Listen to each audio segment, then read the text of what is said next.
Hello বন্ধুরা, আমরা Adina ফরেস্টে picnic করতে গেছিলাম। সেখানে পিকনিকের জন্য মাংস রান্না হচ্ছে।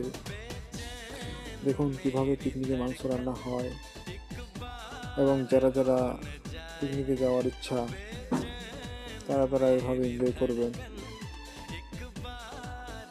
এবং এনজয়ের সাথে আনন্দটাও অনুভব করবেন। আদিনা ফরেস্টে ডিয়ার পার্কে গেছিলাম। সেখানে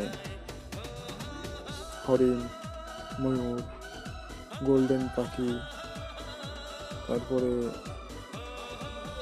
টিয়া পাখি, পাখি, নানান ধরনের জিনিস ভিতরে ছিল। সেগুলোর নাম বলে হয়তো শেষ করতে পারছি না।